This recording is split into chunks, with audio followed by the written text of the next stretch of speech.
if you're overbooked, if you are stretched too thin, if you are triple booked with people who just have access to your calendar, that is not success. That is poor time management and poor filtration of who has access to you.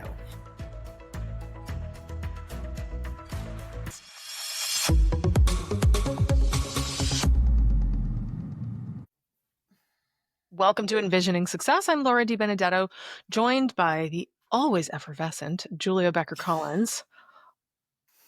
I'm going to start calling myself that, the effervescent Julia Becker-Collins. Do it. I dare you to. Anyway, today's episode 84, Scaling Isn't Hard. You're just too tolerant. So we're going to help you hit those 7 and 8 figure milestones that are super critical to you living a good life. So before we get rolling, I need to lovingly remind you that we are celebrating 25 years of this stuff here at Vision. And if you'd love some help taking a look at your marketing, no obligation, no gross sales pitch, reach out to us at vision-advertising.com and we'd love to give you a hand. Otherwise, don't forget, rate, review, subscribe, do all that fun stuff, because if I don't tell you, you might forget, and then we'll have like 4 listeners, and then that just sucks for everybody.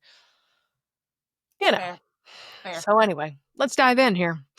So listen, my friend, you're not stuck because of the market. You are stuck because you're tolerating things that break your momentum, bad clients, weak offers, bloated teams, and indecision. And this episode is going to help you to unblock the blockage. And so you can start getting into your real earning power, because here's the truth. Scaling is the goal.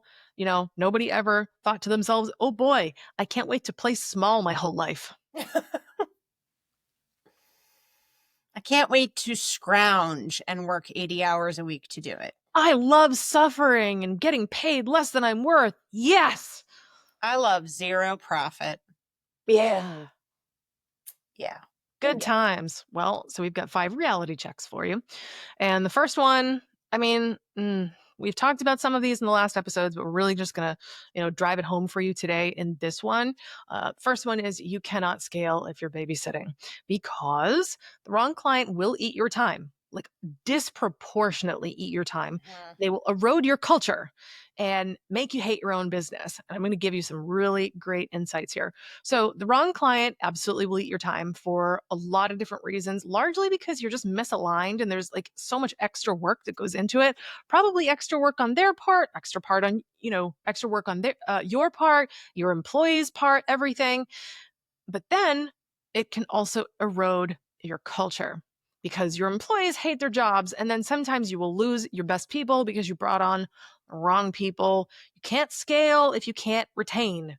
Retention is the key to scaling. And, you don't want to hate your business. I mean, I'll be honest with you. There were times in the course of the history of this company where I hated it because I wasn't listening to this advice. Now that 25 years in, if I'm not able to say this to you, something would be horribly wrong. But I've scaled, company's good. Like, we're very happy with what we're doing and where we're going. But like, oh God, I'm going to tell you a story. There's a woman in my neighborhood who just gave her notice at the marketing company that she worked at in downtown Jacksonville for a long time. She worked there, I think, like 4 years. It's pretty long in, millennial terms. So anyway, she worked there. And I remember when I first met her and I moved into this neighborhood like 4.5 years ago. And she's like, oh, I love my job, blah, blah, blah, blah, blah. But we have this one client. They're just horrible. Oh. Of course, me being the nosy agency owner, I'm like, tell me more. Why are they horrible? She's like, oh, well, they're horrible because we give them double the attention. We make absolutely no money, but they're an anchor client and we keep them so we can say to everybody that they are our client and we can attract other business. Is it working? I don't think so. Oh, okay.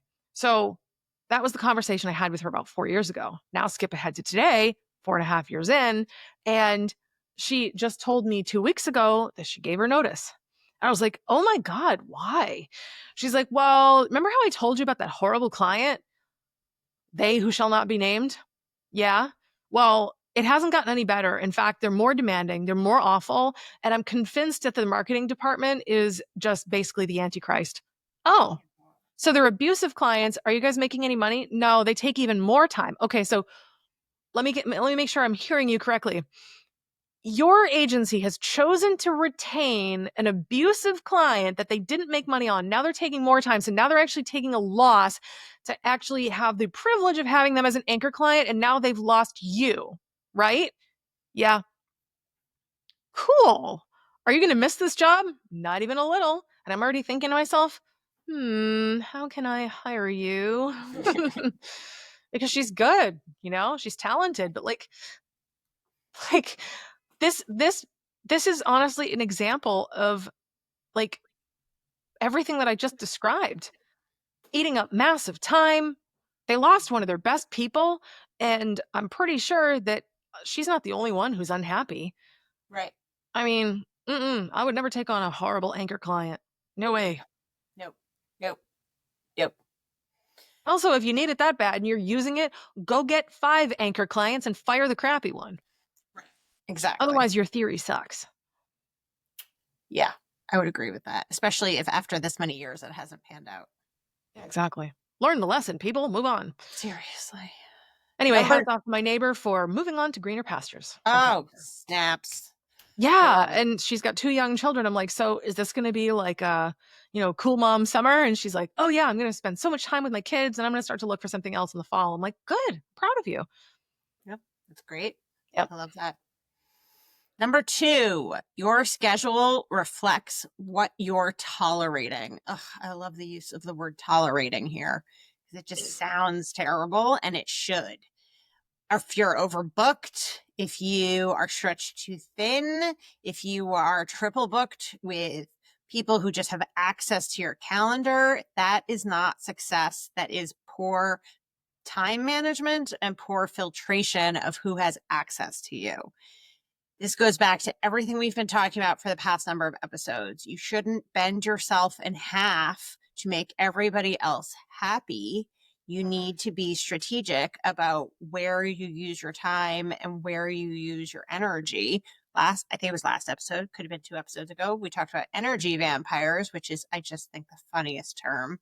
But it's true. It goes to your schedule as well. If everybody and their mother has access to book 15 minutes on your calendar, you're never going to get anything done. You need to have a filtration system of who has access to it, who can book a meeting, how can they access you, what qualifications do they have. This goes back to a story Laura told a couple episodes ago about somebody booking time on her calendar and they had to fill out a form and she realized they weren't a good fit after she read the form. Why aren't you doing that so that you can better filter who has access to you? Preach. Right. Well, sometimes you can pre-screen people to a degree, and you there was something in the last episode. I think we talked about. Nope, it was episode 82. We talked about how you can't out-system bad judgment, and you can't. So as much as I'm a big fan of using automation to pre-qualify people, you can only do it just to a point. And this is why I like open-ended questions, not yes or no questions, because it forces people to write and they reveal who they are. And I have a call later with someone that I'm super excited to talk with. Kind, thoughtful, respectful. Um, they know what I charge already because I already told them, and they were very interested. They were like, great. And it's starting from a place of, proper respect and equal business stature. And when you have that, I mean, to me, that makes me want to come to the table because I'm like, oh, good, I'm going to enjoy this relationship. And they're not going to be asking me to, discount, which I don't do. And, it's just starting from a good place. So, and guess what? It was the same mechanism for booking, same exact form, but the answers revealed who people are. And that's the whole thing about judgment that you talked about 2 episodes ago. What's number 3? So your team cannot thrive with inconsistent clients. Bad fit clients confuse your operations and frustrate your staff and also raise your churn. So churn is not something that we've talked about a hell of a lot in the show, but we're really kind of hinting at that and haven't really used that term specifically until now. Churn is honestly, it's problematic because what it does is Couple things. I mean, shoot, just in our own world, I imagine if we had really high churn rates, here's what we would have: constant onboarding, which is super exhaustive and labor intensive. And we love doing it because that's when we get to like make besties out of the clients, and it's like great, but it's so much work. Uh-huh.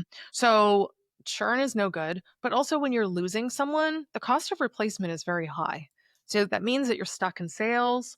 And really, like, you want consistent clients, you want consistent revenue, you want, um, honestly, you want a business that doesn't want to make you blow your brains out. Mm-hmm. We've And your talked about this staff shouldn't before. feel that way We've talked either. about this before in terms of trying to double down on retention rather than putting Yep. all of your efforts into new sales. And that is both for clients and staffing. It Yep. costs way less money. Just by the statistics, it costs less money to keep a client or keep a staff person than it does to find a new one. Just bottom line across the board. It Oh, yeah. always will. It is Finding better. and onboarding, it could be a staff member or onboarding a client. Finding and onboarding are so hard. So hard for all Exhausting. of those things. I mean, we have a long sales cycle because what we do requires so much trust, and we're not dealing with really small dollars. So it just takes longer to go through the sales cycle, but then fully onboarding it, depending on the size and scope of the plan, it can take up to like 4 months. Mhm. So that's a lot, man. So let's say we have a 4 month sales cycle. 8 months, I don't know about you, but that actually kind of matters. And if your work life, if you're working, I don't know, 40 years, you don't think of 8 months too often. But think about it like this: you have maybe 60 cycles of those. Right. Maybe this is me doing shitty math, but like, can you afford to waste one of those cycles if they're that important? No, you Right. can't. You have to be more judicious with your time. You have to be very mindful of the fact that you can make more money.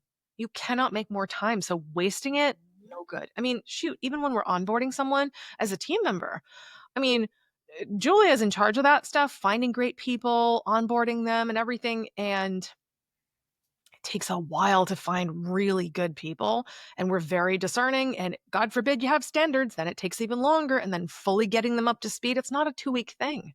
It's just not. As I So, always say, hire slow, fire fast. yeah, amen. So, where did we leave off? Number 4. Number four. Um, Four is replacement mode is the fastest way to burnout. Constantly plugging revenue holes means you never build real leverage. This is everything we've been talking about. If you aren't retaining clients, you're replacing clients. And that means that you are on the hamster wheel 24/7. And if you have been in sales, then you understand that the hamster wheel is not a place you want to be. And it No. won't allow you to scale. If you're consistently trying to replace a client that has left because they were a bad fit, then you can never scale because you're just trying to plug the revenue hole rather than build on past revenue. Yep, exactly. You can build a lot, honestly. Like, you can do so much better when you sell to existing clients, you upsell, you cross sell, you just keep them. Get really, really, really good at keeping your clients. So the final point we're going to leave you with today, we're going to love you and leave you. I'm excited to see what the next episode arc is going to be about. We're getting towards 100 here. Holy moly. Crazy. I know. So the number 5 is growth equals saying no first and then saying yes louder and later. So you have to shrink your yeses. And that's what gives you the best clients room to find you. It also gives you room. I'm going to put this in the dating context. If you're constantly tying up with the wrong person, you're not available for the right person. Mhm. So I put things in the dating context pretty often because I find that people who struggle with this lesson in the business context can understand it faster through the personal relationship because they're more accustomed to having those. So it doesn't mean we don't want you to say yes. We want you to say the right yes, the good yes. We want you to be available for the right yes. Because think about it. Over the last 4 episodes, we've talked about helping you to scale to 7 and 8 figures, hopefully 9. That would be amazing. And when you're doing stuff like this and you're putting strong boundaries in, maybe that means you do sell a little less at the beginning, but you retain and you're able to build and stack your wins and scale over time and add, not replace, replace, replace. Like that hamster wheel that Julia talked about sucks. Yep. You don't want it. You don't. There's a better way. So, all of this is to say, you have to be brave in doing this. And sometimes no is the most powerful pathway to everything you ever wanted. You just have to be brave. Mm-hmm. I 100% agree. As per usual. So, on that note, thank you for being here. We love you. We appreciate you and the show. Why the hell would we do it if it weren't for you? So thanks for being here. We're excited to see you in the next episode. And don't forget, vision-advertising.com. That's where you go when you need help. Have a good day.